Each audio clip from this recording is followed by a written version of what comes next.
आमतौर ते तस्वर हूंदो आहे त जेके फ़ौज में हूंदा आहिनि, पुलिस में हूंदा आहिनि, सख़्तु हूंदा आहिनि, टफ हूंदा आहिनि, निरड़ ते गुंड हूंदो आहे, ईअं आहे बि या ईअं कोन्हे?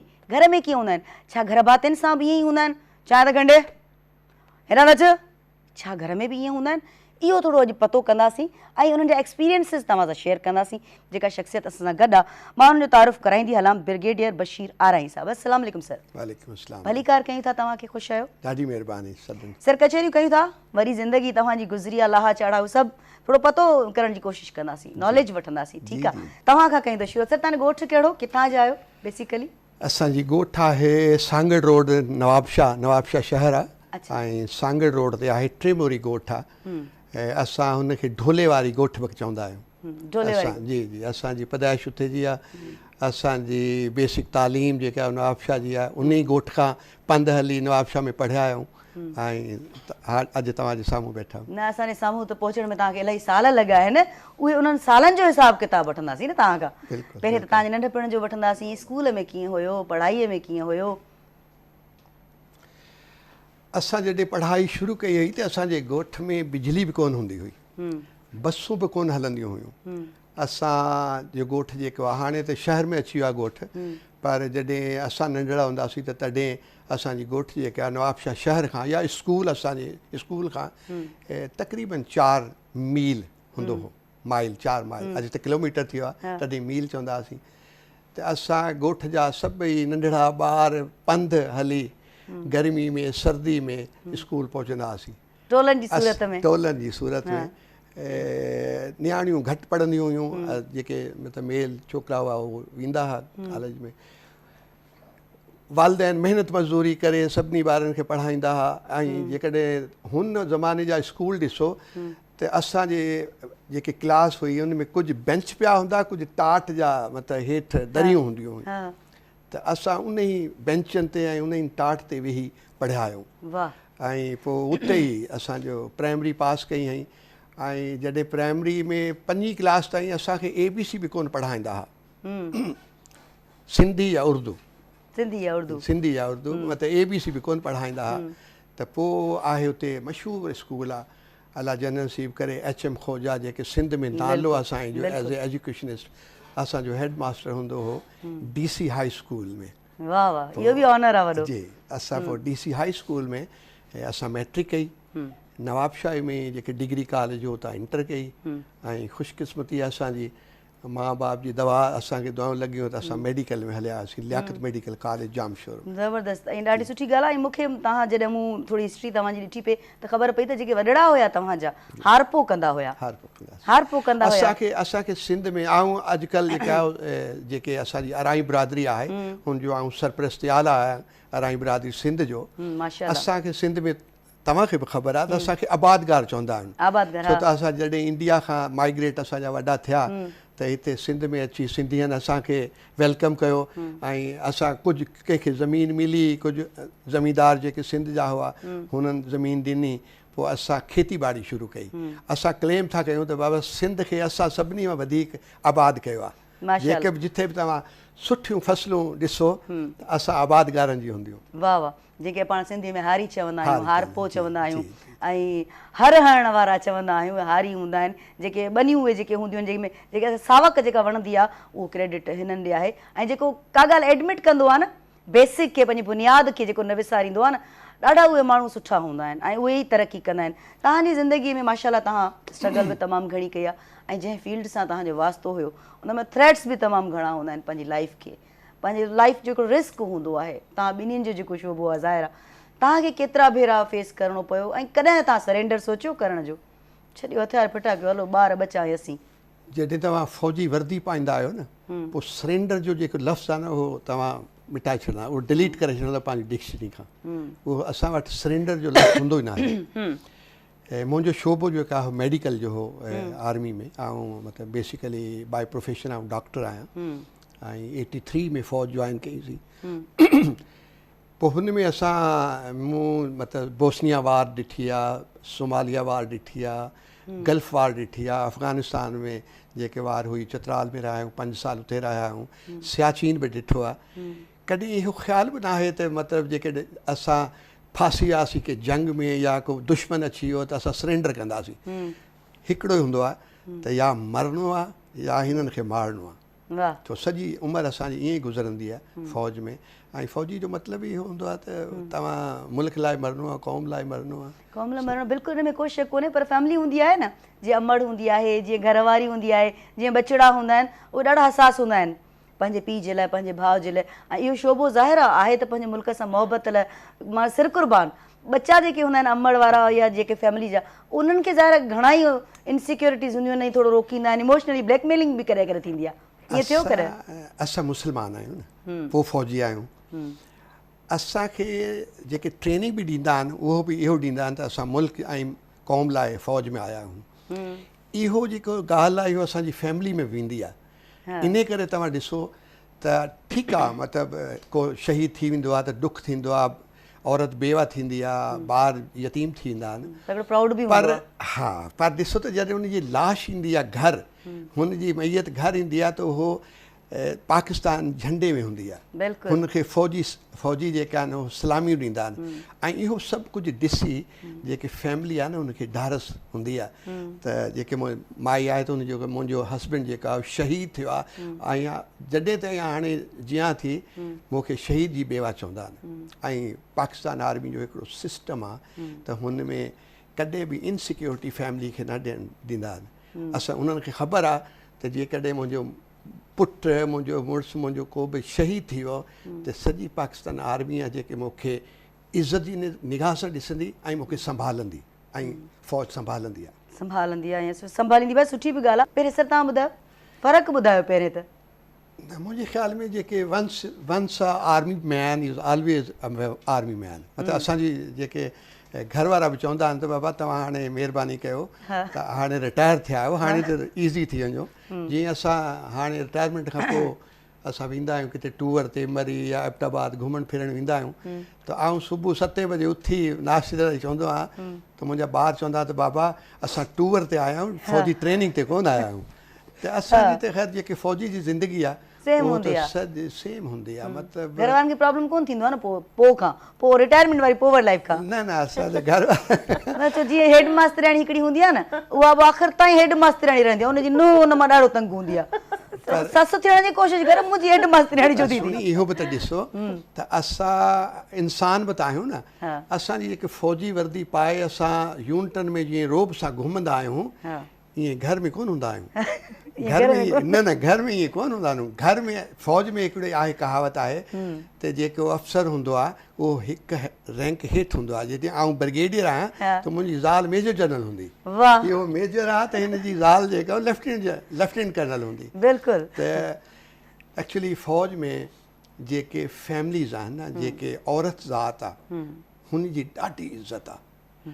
असां जॾहिं आउं ब्रिगेडियर आहियां पर मुंहिंजे साम्हूं को बि आर्मी जी ख़ातून अची वञे, लेडी वाइफ, मूं हुनखे सल्यूट कंदुसि। असांजे मतिलबु एतिरी असां इज़त ॾींदा आहियूं। छो त सफ़र जेके न असां न आहियूं। असां ॾिसो वर्दी पाई आहे, सरहद ते वेठा आहियूं, योर दोस्त आहे, जज़्बो आहे, सभु आहे। जेके टेंशन आहे न उहो फैमिलीज़ में आहे। भले जेतिरो बि जज़्बो हुजे, अलाह साईं सां असांजो आहे त शहादत असांखे नसीब थिए, पर घर में सोचंदा आहिनि उहो जेके लाइफ आहे आर्मी फैमिली जी उहो टफ आहे। ॿाहिरां तव्हां ॾिसंदा पर शानूं शौक़तूं सभु आहिनि, पर तव्हां जेकॾहिं आर्मी जे कैंट में रहो न, तव्हांखे कॾहिं न कॾहिं को वाइफ ऑफ आर्मी अफ़सर मिलंदी त उहो थोरी टेंशन में हूंदी, परेशान बि हूंदी, ॿारनि खे अकेली संभालंदी आहे, असांजे माउ बाप खे उहो अकेली संभालंदी आहे। असां त सरहदनि ते हूंदा आहियूं। बिल्कुलु, पर हूंदो हुनजो घरवारो या पुटु सरहद ते आहे, पर संदसि फेस ते उहे असांखे एक्सप्रेशन नज़र ईंदा आहिनि ॼण पाण बि उहा ई आहे। हा, उहो साॻियो ई हूंदी आहे, छो त रही रही गॾु गॾु माण्हू थी वेंदो आहे। ज़ुबान जो हथियार जेको आहे न मोस्ट पावरफुल हथियार। जेके तव्हां स्क्रीन ते वेही ॻाल्हाईंदा आहियो उहो सॼी क़ौम हुनखे फॉलो कंदी आहे, ॿुधंदी आहे। उहो हिकु नई नस्ल जी उहो ट्रेनिंग आहे। तव्हांजो हिकु हिकु लफ़्ज़ जेको आहे न उहो असांजी नई नस्ल जी ट्रेनिंग लाइ आहे। इन करे तव्हां ते ज़िमेदारी असांखां बि वधीक आहे। घर जी ट्रेनिंग, घर में तरबियत छा थी आहे उहो तव्हांजे ॻाल्हाइण खां ख़बर थी पवे। ऐं जेके तव्हां ॻाल्हाईंदा आहियो उहो ई मैसेज पास थींदो आहे ॿियनि खे त बाबा इन करे असांजी उमिरि में जेके असां हाणे पहुता आहियूं असां त चऊं था त बाबा असांजी इहो ज़िमेदारी आहे त जेकी नई नस्ल आहे तव्हां 30, 35, 40 साल पहिरियों हलिया वञो त असांजा मामा चाचा फुफियूं ख़ालूं असांखे उहो ट्रेनिंग इंस्टीट्यूट हूंदा हुआ जेके हाणे ख़तमु थिया आहिनि असांखे खपे त असां उहो ई फैमिली सिस्टम वापसि अचणु घुरिजे ऐं जेको जुड़ियल हूंदा हुया घर घर सां जुड़ियल हूंदो हुयो दादी नानी जेके आहे न उहो ट्रेनिंग इंस्टीट्यूशन हूंदा हुआ त हाणे उहो ख़तमु थिया छा माऊं जेके अॼुकल्ह जूं आहिनि पंहिंजे ॿारनि खे इहो त ॿुधाईंदियूं आहिनि तूं डॉक्टर थींदे तूं इंजीनियर थींदे तूं मास्टर थींदे ठीकु आहे पर नियाणियुनि खे कोन ॿुधायो वेंदो आहे त तूं पायलट थींदीअ तूं फ़ौज में वेंदीअ तूं ऑफिसर थींदीअ या तूं कंहिं वॾे अहिड़ी जॻह ते हूंदी जिते तूं मर्द तुंहिंजे अंडर कमु कंदा हूंदा इहो छो इन जो छा रीज़न आहे सर तव्हांजी नज़र में मुंहिंजे ख़्याल में असांजी सोसाइटी में अञा तक इहो आहे त पुटु ऐं धीउ में फ़र्क़ु आहे कंदा आहिनि माण्हू फ़र्क़ु कंदा आहिनि हालांकि मतिलबु तव्हां ॾिसो सोसाइटी में हाणे ॾिसो त थी सघे थो कहिड़ो पुटु जेका नालाइक़ हुजे पर धीउ उन ई घर जी धीउ जेका आहे उहो हुन प्रोफेशनली लाइक़ हुजे इन करे असांखे ज़रूरी आहे त जेके अॼु जी माउ आहे असांखे माऊं सुठियूं खपनि जेके असांजी मायूं ॾिसो असांजी माउ हुई त असां हिते वेठा आहियूं न बिल्कुलु हालांकि उन्हनि जी एतिरी तालीम न हुई हुन जी एतिरी ट्रेनिंग न हुई पर उहो सुठियूं मायूं हुयूं माउ सुठी हुजे तरबियत सुठी हूंदी त हाणे असांखे आऊं पंहिंजी धीउ खे ऐं पंहिंजी नुंहुं खे चवंदो आहियां त तोखे सभिनी खां पहिरियों माउ सुठी तूं थियणो तोखे माउ सुठी हूंदी त अॻी जेके नस्ल आहे उहो सुठी हूंदी ऐं स्ट्रॉन्ग बि हूंदी त असांखे जेके असां माउ पीउ आहियूं असांखे ज़रूरी आहे त जेके असां पुट खे चवंदा आहियूं उहो पंहिंजी धीउ खे बि चऊं जेके असांखे पुट खे तालीम ॾींदा हुन खां वधीक ॾियूं असां धीउ खे छो त धीउ खां अॻिते नस्ल जी ट्रेनिंग थींदी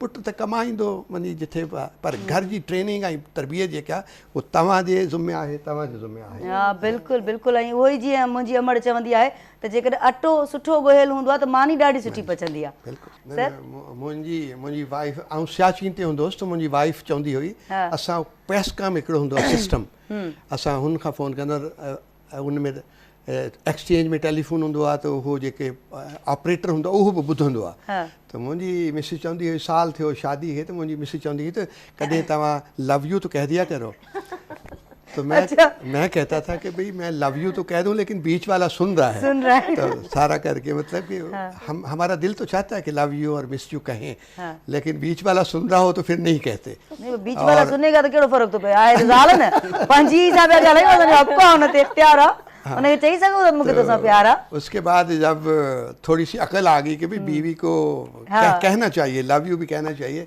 मिस यू भी कहना चाहिए तो अब तो मैं सरेआम कहता हूँ आई लव यू वाह वाह जबरदस्त पर मुंहिंजी ज़ाल चवंदी हुई थी तुम फौजी हो तुम प्यार मोहब्बत क्या जानो तो फिर मैंने इस पे एक नज़म भी लिखी जो बहुत मशहूर हुई और वो मैंने पढ़ी ज़रूर सुनायो तव्हां ॿुधायो असांखे करके तव्हां ॿुधायो तव्हां रिकॉल बचे पे उन्हनि खे चयो तरसो असां लाई वयूं उन्हनि खे ॿुधायोसीं लाई वयूं तो मतलब मैंने फिर उस पर एक नज़म लिखी और वो नज़म मेरी बहुत मशहूर हुई और वो एक जो फौजी की वाइफ होती है ना एक्चुअली वो क्या सोचती है ये पूरी कौम नहीं जानती वो सिर्फ वो जानती है जो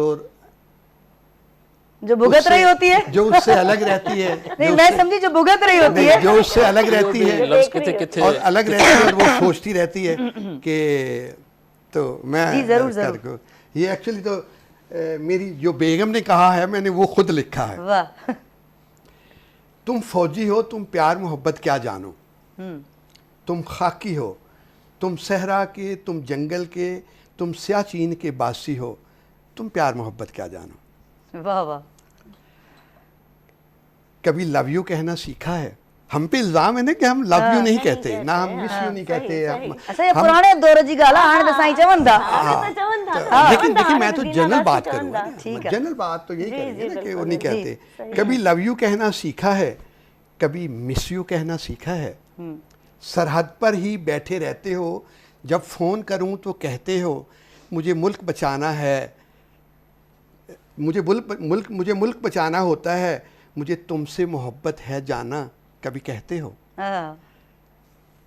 जब जंगी मशकें करते हो जब मुल्क की खातिर लड़ते हो जब रात के घुप अंधेरों में दुश्मन का पीछा करते हो दिल डरता है वाह जब जंगी मशकें करते हो जब मुल्क की खातिर लड़ते हो जब रात के घुप अंधेरों में दुश्मन का पीछा करते हो, दिल डरता है कहीं दस्तक हो और एक हलाली परचम में कहीं लिपट के तुम ना आ जाओ।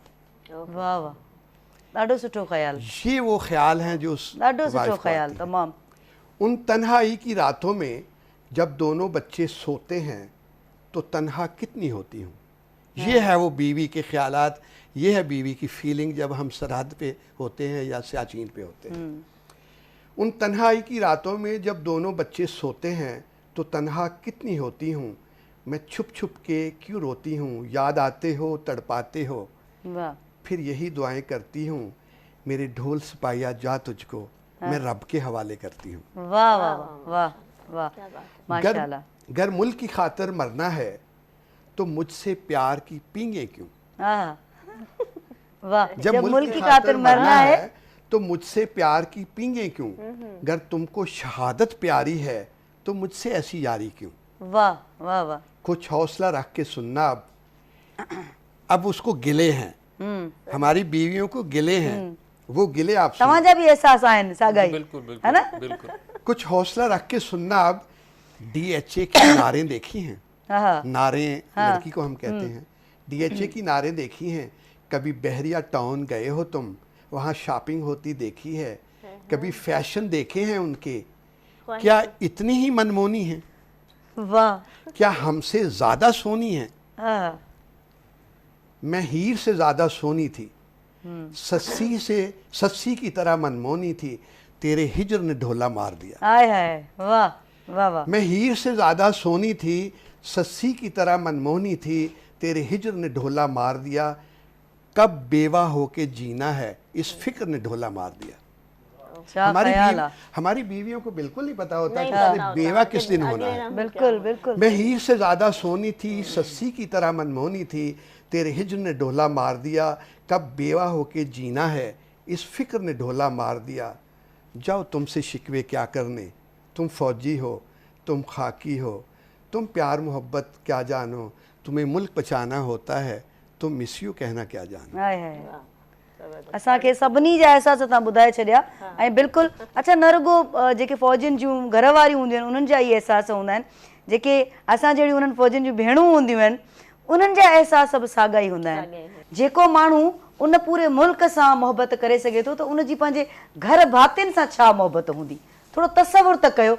जुनून हूंदो, कैफ़ियत हूंदी हिकिड़ी ख़तरनाक क़िस्म जी जेका ई एक्सप्लेन न पिया करे सघनि लफ़्ज़नि में। सोनी जेके ही वर्दी आहे न, ख़ाकी वर्दी, हिन जो न को मज़हब आहे, न ज़ुबान आहे, न ज़ात आहे, न क़बीलो आहे, न कुझु आहे। इहो पाकिस्तान आहे, बिल्कुलु पाकिस्तान आहे। जेके जंहिं वर्दी ख़ाकी पाती न, पोइ हुनखे कुझु बि नज़र नथो अचे, बिल्कुलु, हुनखे पंहिंजी ज़ात बि कोन थी नज़र अचे, रुगो पाकिस्तान जी हिफ़ाज़त आहे, पाकिस्तानी क़ौम जी हिफ़ाज़त आहे। इहो स्पेशलिटी आहे ख़ाकी वर्दी में, इन में को शक कोन्हे। अच्छा सर, तव्हां मुख़्तलिफ़ जंगियूं ॾिठियूं आहिनि, मुख़्तलिफ़ वेड़ जा तव्हां मंज़र ॾिठा आहिनि जेके तव्हांजे ज़हन ते चिटियल हूंदा, को वाक़ियो असां सां शेयर कयो, का ॻाल्हि अहिड़ी जेका तव्हां चाहियो त सॼी दुनिया ताईं पहुचे असांजे प्रोग्राम जे ज़रिए, कोई अहिड़ी का ॻाल्हि आहे कोई शेयर करण जे लाइ?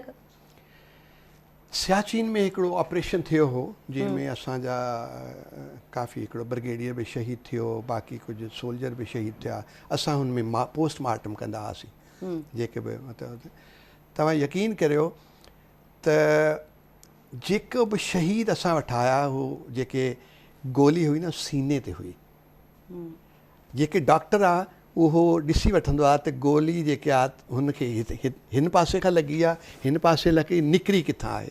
त असां जॾहिं पोस्टमार्टम कंदा आहियूं त असां फ़ख्र सां चवंदा त असांजा क़ौम जा इहे उहे जवान जेके सीने ते गोली खाईंदा आहिनि। ऐं पोइ ॾिसो त जॾहिं सोल्जर सीने ते गोली खाईंदो आहे न, पोइ तव्हां पाकिस्तानी क़ौम जेका आहे न उनजो बि फ़ख्र सां सरबुलंद हूंदो आहे। तव्हां सॼी दुनिया में ॾिसो जिथे बि फ़ौज कमज़ोर आहे, जिथे फ़ौज कमज़ोर आहे। आऊं त हाणे आऊं नौशहरा फिरोज़ वियोसि, उते सभु रिटायर्ड फ़ौजी हुआ, त असां मोटिवेट कयूं पिया हुन मतिलबु ॿारनि खे जेके त बाबा तव्हां फ़ौज में अचो। ऐं मूं उन्हनि खे ॿुधायो त जेके नवाब शाह ढोले वारी ॻोठ जो हिकिड़ो ॿार ब्रिगेडियर थी तव्हांखे एड्रेस पियो करे त तव्हां बि करे सघो था। ऐं मूं उन्हनि खे चयो त अलाह करे को कोर कमांडर, को GOC नौशहरे फिरोज़ खां, हितां काज़ी अहमद खां, बिरिया रोड खां निकिरे त हुते आउं चवंदुसि त जेके बि फ़ौजी आहे न, तव्हां घर जी ॾिसो, जे घर जो मुड़ुसु ब्रदर बाप जेके कमज़ोर हूंदो आहे, हुन घर जी जेके औरतूं आहिनि न उहे डिॼंदियूं आहिनि। हिन खे थोरो कैनवस ते वठी वञो, वॾे ते। जीअं मुल्क जा मुहाफ़िज़ कमज़ोर हूंदा न, उहो मुल्क जा सभु माण्हू डिॼंदा। जेकॾहिं अॼु असां सुकून सां सुता पिया आहियूं न राति जो, त तव्हांखे ख़बर आहे त असांजी सरहदुनि ते गाज़ी शहीद थियण वारा असांजा सोल्जर आहिनि। त इहो शान आहे असांजी फ़ौज जी ऐं असांजे मुल्क जी। बाक़ी असां कुझु माण्हू आहिनि जेके फ़ौजियूं, कुझु ग़लतियूं आहिनि फ़ौज जूं, ग़लती आऊं बि कंदो आहियां, तव्हां बि कंदा, सभु कंदा आहियूं सारा, पर असां क़ौम ते हिकु आहियूं। इहा प्लस पॉइंट आहे, इहा प्लस पॉइंट आहे न। तव्हां अॼु जंग लॻे, इलाही वेड़ू थींदियूं आहे, घर में बि थींदियूं आहिनि। सोनी अॼु जंग लॻे, तव्हां ॾिसजो सॼी क़ौम फ़ौज जे पुठियां बीठी। एग्ज़ैक्टली ईअं ई आहे, हिन में को शक कोन्हे। एतिरा इमोशनल थी विया आहियूं। धरती जी ॻाल्हि आहे, मुल्क जी ॻाल्हि आहे, ज़ाहिर आहे।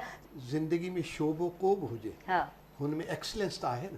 तव्हां को बि शोबो वठो, पर हुन में तव्हां सम्झो त मूंखे टॉप ते वञिणो आहे, त पोइ महिनत आहे, हार्ड वर्क जेको आहे न, हार्ड वर्क, हिन जो के अल्टरनेट न आहे, बिल्कुलु न आहे। तव्हां शॉर्टकट त शॉर्टकट में तव्हांखे कॾहिं न कॾहिं मुसीबत अची वेंदी, पर जेकॾहिं हार्ड वर्किंग आहे, कंटिन्यूसली महिनत आहे, ऐं तव्हां हुन मतिलबु टॉप ते पहुचंदा आहियो, पोइ तव्हांखे को ख़तरो न हूंदो आहे। ऐं फ़ौज अहिड़ो शोबो आहे त हिन में रुगो फाइटर्स कोन्हनि, हाणे फ़ौज में सभु शोबा आहिनि जेको तव्हां मतिलबु होश थियनि था उते थी सघो था। कम्युनिकेशन आहे, एजुकेशन आहे, डॉक्टरी आहे, नर्सिंग आहे, बाक़ी सप्लाई चेन आहे, फ़ौज में हमने सभु शोबा आहिनि। ऐं हाणे त असां मोटिवेट था कयूं त जेके असांजी डॉटर्स ऑफ नेशन आहिनि न, उहे बि फ़ौज में अचनि। उहो अचनि। पहिरियों छा त पहिरियों नर्सिस हूंदियूं हुयूं ऐं डॉक्टर हूंदी हुयूं, पर हाणे इंजीनियर्स बि आहिनि, कम्युनिकेशन में बि, ISPR में मतिलबु ॾिसो फीमेल्स आहिनि, बाक़ी जेके बि शोबा आहिनि हुननि में बि आहे, सिग्नल्स में बि आहिनि। हाणे हर शोबे में ख़वातीन अचनि पियूं। ऐं आउं हिकिड़ो यंग जनरेशन खे हिकिड़ो पैगाम ॾियणु चाहियां थो। नो नो नो, पर इहो ज़रूरी आहे त इहो वाहिद अदारो आहे फ़ौज जंहिंमें 18 साल खां 20 साल जो को जवान जेको आहे उहो अफ़सर थींदो आहे। तव्हां को बि शोबो मूंखे पाकिस्तान में ॿुधायो जंहिंमें 20 साल जो हिकिड़ो ॿारु आहे जेके उहो गज़टेड अफ़सर हुजे, रुगो 2 साल ट्रेनिंग कयो तव्हां PMA जी, ऐं उहो फ़ौज में हूंदो। फ़ौज जो मतिलबु आहे एयरफोर्स, नेवी ऐं आर्मी फोर्सिस जेके आहिनि। इहो वाहिद अदारो आहे जंहिंमें मतिलबु तव्हां 20 साल जी उमिरि में तव्हां अफ़सर ॾिसो न, तव्हां मेयर साहिब खे त जंहिंमें रिटायर्ड लफ़्ज़ ठहे ई कोन थो, रिटायर्ड चऊं। ख़ैर, अच्छा मूंखे तव्हांजी हिकिड़ी NGOs बि आहे, तव्हां समाज जी भलाईअ में बि माशाल्लाह तव्हांजो हिकिड़ो कंट्रीब्यूशन आहे, थोरो शेयर कयो असां सां। मुंहिंजी आउं 2012 में आउं रिटायर थियो आहियां, त पोइ रिटायर थी मूं सोचियो त मुंहिंजी मिसिस बि डॉक्टर आहे, उहो 20 ग्रेड में रिटायर थी आहे, आउं बि रिटायर थियो आहे, त पेंशन असांखे काफ़ी आहे खाइण पीअण लाइ, असांजो जेके किचन हलंदो आहे। पोइ मूं सोचियो त को अलाह जे नाले को कमु बि कयूं। पोइ जेके सिंध में मूं ॾिठो त ज़ाहिर आहे त सॼे पाकिस्तान में तव्हां कमु करे नथा सघो, पंहिंजे ॻोठ खां शुरू कयो, पोइ जेतिरा बि वञो। त मूं सोचियो त एजुकेशन ऐं हेल्थ डिपार्टमेंट जेको आहे हिन में कमु करण जी ज़रूरत आहे। पोइ मूं ब्रिगेडियर बशीर फाउंडेशन ठाही, ऐं सिंध असेंबली वियोसि, हथ ॿधा उथे त बाबा मूंखे यूनिवर्सिटी जो चार्टर ॾियो, ऐं एजुकेशन में कमु करणु चाहियां थो। त शुक्र आहे त सिंध असेंबली में सभिनी मूंखे वोट ॾिनो ऐं इतिहाद यूनिवर्सिटी जो चार्टर थी वियो, उहो ठहे पई यूनिवर्सिटी। पोइ हुन खां पोइ असां चैरिटी बि कंदा आहियूं। अच्छा, पूरे सिंध हुन में फोकस आहे या पर्टिकुलर इलाइक़ा? न मतिलबु न बहरहाल आउं चवंदो आहियां त बाबा नवाबशाह में कमु शुरू कर, पोइ ॿिया डिस्ट्रिक्ट, पोइ सिंध, पोइ पाकिस्तान। जेकॾहिं को माण्हू पंहिंजे घर में ई कमु नथो करे सघे त उहो मुल्की सतह ते छा सोचंदो। त यूनिवर्सिटी कराची में ठाहियूं पिया, और इनशाला पोइ कैंपस खोलंदासीं सॼे सिंध में। पोइ जेकॾहिं कोरोना आई, असां मदद त कंदा हुआसीं, हेल्थ में बि कमु। पोइ कोरोना जॾहिं आई त तव्हां ख़बर आहे त असां लाशनि ते कमाईंदा आहियूं, माण्हू मरनि पिया, ऐं जेके फार्मास्यूटिकल इंडस्ट्री हुओ उहो चवंदो हाणे टाइम आयो आहे इहो कमाइण जो। पोइ मूं चयो त हाणे फ़ौजी एक्शन असांखे थियणु खपे। पोइ मूं TV ते अची ऐलान कयो त जेको बि कोरोना जे पेशेंट लाइ मेडिसन जेका उहो इस्तेमालु थिए पई, असां खां फ्री वठो। ज़बरदस्त। ऐं फ्री बि इहो न सिंध में या कराची में सॼे पाकिस्तान में। पोइ मूं 5-7 जेके वॾा शहर हुआ हुननि में सेंटर खोलिया, उते मेडिसन रखी ऐं मूं अनाउंस करे छॾियो त बाबा जेको बि मेडिसन इहो लखनि में ॾियनि था, 20,000 या लख जी आहे, असां मुफ़्त आहे। वाह वाह। ऐं सची ॻाल्हि आहे त हू कमु करे मूंखे मज़ो बि आयो त हाणे इहो कमु आहे जेको मूं सुकून थो मिले। अलाह जो शुक्र आहे त मुंहिंजो क्लेम आहे त कोरोना में मूं सॼे पाकिस्तान में सभिनी खां वधीक कमु कयो आहे। हुन में फ़ौज बि मूंखे एप्रिशिएट कयो, बाक़ी इदारा बि एप्रिशिएट कया। ऐं हाणे शुक्र अल्हम्दुलिल्लाह त थर में मुंहिंजी फाउंडेशन जेके आहे, थर में असां 60 खूह पाणी जा सोलर सिस्टम सां लॻाए चुका आहियूं। नवाबशाह में मूं इहो एम्बुलेंस सर्विस बि शुरू करे छॾी आहे। ऐं मूंखे सिंध में कमु करण में 2 फ़ाइदा आहिनि। मतिलबु मूंखे सपोर्ट जेको आहे, हिकिड़ो त आउं अराई बिरादरी जेके सिंध जी आहे उनजो सरपरस्त आला आहियां, त हर ॻोठ में असांजा अराई आहिनि। त मूंखे कंहिंजी मदद करणी आहे, कहिड़ो ज़रूरतमंद आहे, मूंखे फस्ट हैंड इंफॉर्मेशन मिलंदी आहे, सपोर्ट हिकिड़ी थी वेंदी आहे। त को बि मूंखे फ़ोन ईंदो आहे त आउं हुननि खे ॿुधाईंदा वञो, घर वञो, इन जी पुछो त बाबा इन जो छा मसइलो आहे। ॿिया जेके फ़ौजी, असां फ़ौजी आहियूं न, फ़ौजी असां मरण ताईं ईअं ॿधल हूंदा आहियूं। पोइ सॼे सिंध में तव्हां जेके बि ॻोठ में वञो, को सोल्जर, को सूबेदार मिली वेंदो आहे, त मूंखे उहो बि सपोर्ट आहे। तव्हां उन्हनि खे चवंदा बाबा इहो ॾिसो। ऐं अॻिते जे लाइ तव्हांजी प्लानिंग हूंदी आहे न, सुठी हिकिड़ी तव्हांजी ह्यूज प्लानिंग हूंदी आहे। सर तव्हां कुझु चयो पियो विच में। असां अॼु खां 3 साल पहिरियों असांखे ख़बर हुई त असांजो दुश्मन केरु आहे। असां ख़बर हुई त असां ईअं बीठा आहियूं त साम्हूं असांजो दुश्मन आहे। हाणे हालात अहिड़ा आहिनि त असांखे इहो ख़बर नथी पए त असांजो दुश्मन कहिड़ा आहे। सरहद ते बि दुश्मन आहे ऐं मुल्क जे अंदरि बि दुश्मन आहे। इन करे हाणे जेके फ़ौज जो कमु आहे, जेके बि सिक्योरिटी फोर्सिस आहिनि, असांजा आर्म फोर्सिस आहिनि, माना हींअर चैलेंजिस वधीक आहिनि न। चैलेंज वधीक आहिनि। जॾहिं दुश्मन चिटरो हूंदो आहे त एॾो चैलेंज कोन हूंदो आहे त हीउ मुंहिंजो दुश्मन आहे, पर जॾहिं ख़बर हुजे त घर में को दुश्मन आहे त चैलेंज वधी वेंदो आहे। हाणे असांखे चारों सूह जेके आहिनि न उहे दुश्मन आहिनि। ऐं फ़ौज जो कमु ॾुखियो थी वियो आहे। ट्रेनिंग में बि हूंदो हूंदो न कुझु। इहा आहे पहिरियों त मतिलबु जेके बि ट्रेनिंग थींदी हुई, बेसिक ट्रेनिंग PA में थींदी हुई, बाक़ी जेके कोर्स थींदा आहिनि, हाणे त ॾींहुं राति ट्रेनिंग आहे। हाणे त मतिलबु असां के मुल्क जे ख़िलाफ़ु असां जेके विढ़ंदासीं उहो त अलाए कॾहिं विढ़ंदासीं, पर असां रोज़ जी असांजी लड़ाई आहे। दहशतगर्दी आहे, दुश्मन आहिनि। ऐं हाणे उहो जेके फिज़िकल जेके आहे न जंग, उहो ख़तमु थी वई आहे। हाणे त तव्हां ॾिसोसि त दिमाग़ी वेड़ आहे, दिमाग़ी ट्रेनिंग जो जेको पैटर्न आहे उहो बि चेंज थी वियो आहे। हाणे फ़ौज खे जेके बि यंग अफ़सर आहिनि उन्हनि खे हुन लाइन ते ट्रेनिंग ॾिनी पई वञे त जॾहिं दहशतगर्दी खे कीअं संभालणो आहे, हुन कीअं मुक़ाबिलो करिणो आहे, ऐं दुश्मन सां सरहद ते कीअं विढ़णो आहे। उहो त बेसिक असांजो कमु हो, पर हाणे असांजो कमु वधी वियो आहे। सर सभ खां पहिरियों तव्हां खां न्यापो वठणु चाहींदसि, सॼी दुनिया तव्हांखे ॿुधे पई, छा चवणु चाहींदव? मुंहिंजो जेको बि आउं अराई कम्यूनिटी में वेंदो आहियां, तकरीरूं कंदो आहियां, मां चवंदो त भई जेको बि असांजो फैमिली सिस्टम आहे न, हुनखे वापसि आणियो। उहो जेके इंस्टीट्यूशन हुआ न असांजा, उहो वापसि आणियो। उहो जॾहिं ब्रेक थिया न त हाणे असांखे लीडरनि खे ॾिसो, जेके नेशनल लेवल जा लीडर आहिनि, उहो ज़ुबान नथा ॻाल्हाइनि जेके असांखे मां ॿुधाए पई बचपन में। त जेकॾहिं रोकणु टोकणु हाणे फैमिली में थियणु खपे। ऐं को ॿारु ग़लति कमु कंदो आहे न त असां पंहिंजूं ज़िमेदारियूं छॾियूं ॾिनियूं। ऐं फ़ौज में बि लिखंदो आहियां त पहिरियों सीनियर अफ़सर हूंदा हुआ त उहो को बि जूनियर अफ़सर टोपी न पाईंदो, सिधो न ॻाल्हाईंदो, को ग़लती कंदो हुनखे टोकंदा हुआ। हाणे उहो घटि थी वियो आहे त सम्झो त ट्रेनिंग ख़तमु थी वई। ईअं असांजे घरनि में जॾहिं फुफी, मासी, नानी, दादी ॿारनि खे न टोकंदी, इहो ट्रेनिंग आहे न। इहा शुरू थियणु घुरिजे वरी खां, जेका ख़तमु थी वई आहे। मुंहिंजी ख़्वाहिश आहे त जॾहिं ताईं ज़िंदगी आहे असां उहो ई सिस्टम ॾिसूं त घर में ॿारु हुजे ऐं हुनजी ट्रेनिंग फुफी, मासी, नानी, दादी इहो सभु करणु। पोइ उहो ऐं ॿारनि खे चवंदो आहियां तव्हां डॉक्टर थियो, फ़ौजी थियो, इंजीनियर थियो, पर हुन सभिनी खां पहिरियों इंसान सुठा थियो, सुठा इंसान थियो। असांजो इंसान सुठो हूंदो आहे न, पोइ जॾहिं बि प्रोफेशन कुझु बि हुजे हुनमें सुठो ई थींदो। कचेरियुनि जा मोर, कचेरियुनि जॾहिं मूं तव्हांखे पहिरियों ई चयो त पाण कंदासीं कचेरी ऐं पंहिंजियूं ॻाल्हियूं कंदा आहिनि, पंहिंजियूं ॻाल्हियूं। हा, त मज़ो ईंदो आहे। महिरबानी सर।